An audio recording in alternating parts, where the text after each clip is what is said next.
But truly the Almighty Creator of the universe, the invisible God himself from heaven, planted among men the truth and the holy teaching which surpasses the wit of man, and fixed it firmly in their hearts, not as any man might imagine. By saying to mankind, and then he lists what he didn't send, and then he says, who did God send? This is one of the strongest affirmations of the deity of Christ in the early church. He sent the very artificer and creator of the universe himself, by whom he made the heavens, by whom he enclosed the sea in its proper bounds, whose mysteries all the elements faithfully observe, for whom the sun has received even the measure of the course of the day to keep them, whom the moon obeys as he bids her shine by night, whom the stars obey as they follow the course of the moon, by whom all things are ordered and bounded in place in subjection, the heavens and the things that are in the heavens, the earth and the things that are in the earth, the sea and the things that are in the sea, fire, air, abyss, the things that are in the heights, the things that are in the depths, the things that are between the two, him he sent unto them. Wow. You know, I think of Ignatius's 10 to 14 times of referring to Jesus as God. I think of Ephesians 7 and 9 in Ignatius's epistles, super high Christology. You've got Melito's Sardis at the end of the 2nd century. I provided that quotation in the Forgotten Trinity. Should add this one in the future. If I do another edition, I should add that quotation to that chapter in, though we just did a new edition, so it could be 20 years. But, I mean, this is incredible. You know, I remember these 2 Jehovah's Witnesses that came to our offices, wow, back when we were on Camelback, so that was a long time ago.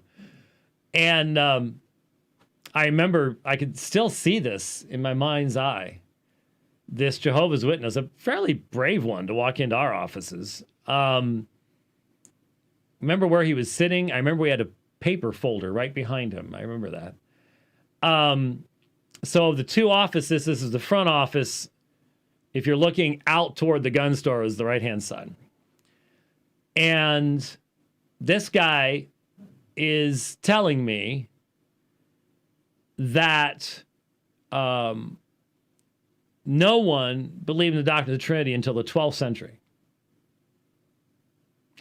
Now, obviously, he got things a little bit wrong, because most Jehovah's Witnesses will at least say 4th century with the Council of Nicaea.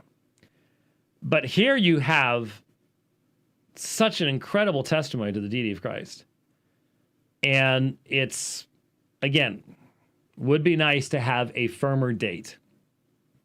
But it's long before Nicaea. This is a primitive testimony to the deity of Christ. Section 7, very, very important. Then you have, he sent him as sending God. He sent him as a man unto men. He sent him as a savior, as using persuasion, not force. For force is no attribute of God. He sent him as summoning, not as persecuting. He sent him as loving, not judging. Now you might go, it sounds pretty, wimpy about who Jesus is. No, because it says, for he will send him in judgment. So it's recognizing the difference between the first coming of Christ, where he is giving himself as sacrifice, and then the second coming of Christ, where he will come as judge. And he says, who shall endure his presence? I mean, that's just drawing directly from Old Testament language concerning God's judgment.